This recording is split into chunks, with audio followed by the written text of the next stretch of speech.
All right, take a look around you. The air you're breathing, the very space you're sitting in.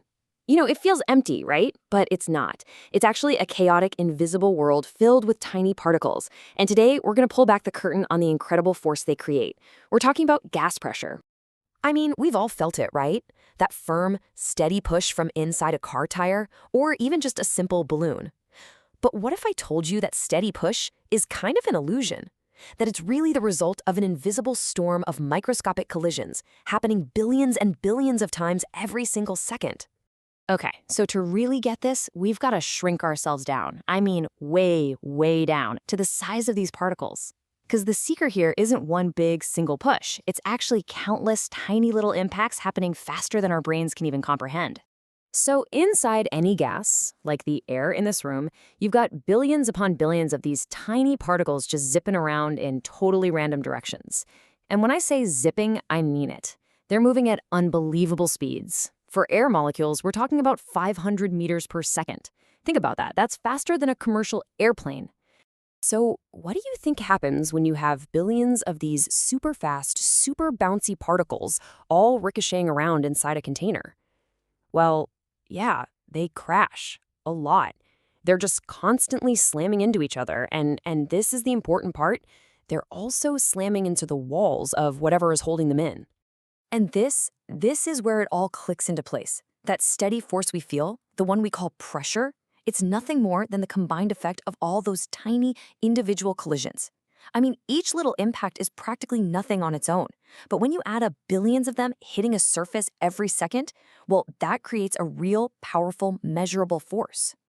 Okay, so now things get really interesting. We've got this whole chaotic world of collisions creating a steady pressure. But what happens if we start to, well, mess with it? Let's start by turning up the heat and see what these particles do. All right, let's look at two different situations here. On the left, picture a sealed, rigid metal can. When we heat it up, the particles inside get a huge boost of energy. They start moving way faster, hitting the walls harder and more often. And since the walls can't move, the pressure inside just skyrockets. But look at the balloon on the right. When we heat that up, the particles inside also speed up, but the balloon expands. Why does it do that? Well, to keep the pressure inside constant, the walls have to move out, giving those speedy particles more room to fly around. So it's this amazing balancing act, right? In one case, the pressure increases, in the other, the volume increases. All right, so we've seen what happens when we add heat. But what if we keep the temperature the same, and instead, we just change the amount of space these particles have? Let's try putting on the squeeze. So picture this. We've got a cylinder filled with gas, and there's a piston at the top. Inside, all those particles are doing their thing, zipping around, creating a nice, steady pressure. We can see it right there on the gauge. Okay, now watch this. We're going to push that piston down. We're going to squeeze that same number of particles into half the original space. All of a sudden, their world gets a whole lot smaller. It's like going from an empty room to a packed subway car at rush hour. The density has literally just doubled. And the result? It's immediate, and it's obvious. Because those particles are now crammed into half the space, they're going to slam into the walls twice as often. It's simple math, really. More collisions per second means more force being exerted, and that means the pressure doubles. It's this perfect relationship. You cut the volume in half, you double the pressure. This beautifully simple and predictable relationship, this was a huge discovery. Early scientists realized they'd stumbled onto one of the fundamental rules of how our universe works. And this elegant rule connecting pressure and volume, well, they gave it a name. And that name is Boyle's law.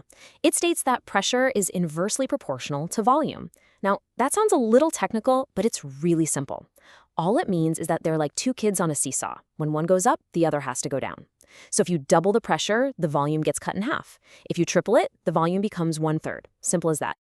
And this is the equation that wraps it all up so neatly. P1 times V1 equals P2 times V2. It just means that whatever the pressure and volume are to start with, when you multiply them together, that number will be the exact same as the new pressure multiplied by the new volume after you've made a change. It's a constant, as long as you don't change the temperature. And we can actually see this relationship in a couple of cool graphs. So on the left, if you plot pressure against volume, you get this curve. See how as the volume gets smaller, the pressure just shoots up? But now for the really neat part. Look at the graph on the right. If you plot the pressure against 1 divided by the volume, you get a perfect straight line right through the origin. And that straight line, that's the beautiful, unmistakable signature of Boyle's law at work. So let's put this into practice for a second. Let's say you have a gas with a volume of 40 cubic centimeters. Now, if you keep the temperature the same, but you double the pressure, what's the new volume going to be? Well, if Boyle's law holds true, it's got to be exactly half, right? And yep, there it is, 20 cubic centimeters. It works every single time. So the next time you pump up a tire or even just take a deep breath, I want you to remember what's really going on. That steady, solid feeling of pressure, it's all just the result of a chaotic, invisible storm. It's countless tiny particles all colliding with a surface. From the unimaginably small to the world we see and feel, it all comes back to these collisions. And it is just amazing to think about, isn't it? This one simple rule, born from tiny particles bumping into each other, helps us explain everything from the weather right outside our window to the immense pressure inside a star. It really makes you wonder, what other huge cosmic laws out there get their start in the invisible dance of the very, very small?